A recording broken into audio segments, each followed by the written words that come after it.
Breaking చూస్తున్నాం. Chandrababu bail మధ్యంతర పిటిషన్లపై AP హైకోర్టులో విచారణ జరిగింది.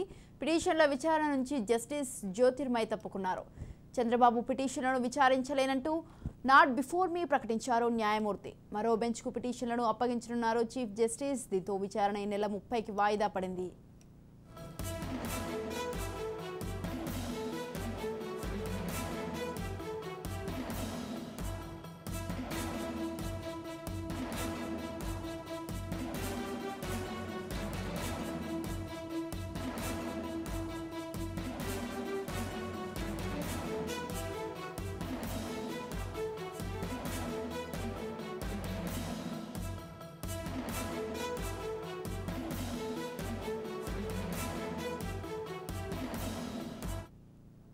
చంద్రబాబు బెయిల్ మధ్యంతర పిటిషన్లపై ఏపీ హైకోర్టులో విచారణ జరిగింది. పిటిషన్ల విచారణ నుంచి జస్టిస్ జ్యోతిర్మయి తప్పుకున్నారు.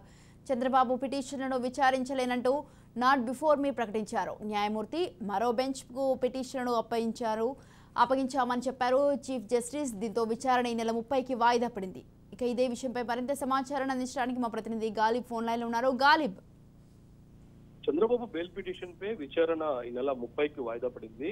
అయితే ఈ కేసుకు సంబంధించి జడ్జి ఎవరైతే ఉన్నారో ఆమె నాట్ బిఫోర్ మీ అనేది మాత్రం వ్యాఖ్యానించింది. జస్టిస్ జ్యోతిర్మయి బెంచ్ కు చంద్రబాబు బెయిల్ పిటిషన్ పై విచారణకు వచ్చిన నేపథ్యంలోని ఆమె విచారణ చేయలేనంటూ కూడా నాట్ బిఫోర్ మీ అనేది కూడా ప్రకటించడం జరిగింది. దీంతో మరో బెంచ్ కు పిటిషన్ ను అప్పగించబడింది జస్టిస్ చీఫ్ జస్టిస్. అయితే ఈ కేసుకు సంబంధించిన విచారణను ఈ నెల 30కు వాయిదా వేస్తూ న్యాయమూర్తి ఆదేశాలు జారీ చేశారు. ప్రధానంగా తదుపరి విచారణ సోమవారం నిర్దేశిస్తామనేది మాత్రం జడ్జి వెల్లడించడం చేస్తుంది.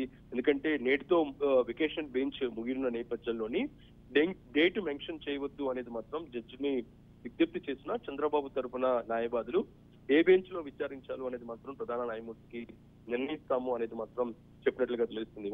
చూసినట్టయితే ఏసీబీ కోర్టులో చంద్రబాబుకు సంబంధించిన బెయిల్ పిటిషన్ ను డిస్మిస్ అవడంతో దాన్ని సవాల్ చేస్తూ హైకోర్టు ఆశ్రయించారు. హైకోర్టులోని ముందస్తు బెయిల్ కు సంబంధించి విచారణ ప్రారంభించిన సమయంలోని justice Jyothirmayi not before me అనేది మాత్రం వ్యాఖ్యానించిన నేపథ్యంలో ఈ కేసుకు సంబంధించిన పిటిషన్ మరో బెంచ్ కి వెళ్లే అవకాశాలు కనపడుతున్నాయి. అయితే ఏ బెంచ్ కి వెళ్ళబోతున్నారు దానిపై కూడా సోమవారానికి క్లారిటీ రాబోతుంది. సోమవారం దీని మీద విచారణ వాయిదా పడింది. Right, thank you Ghalib, thanks for the details.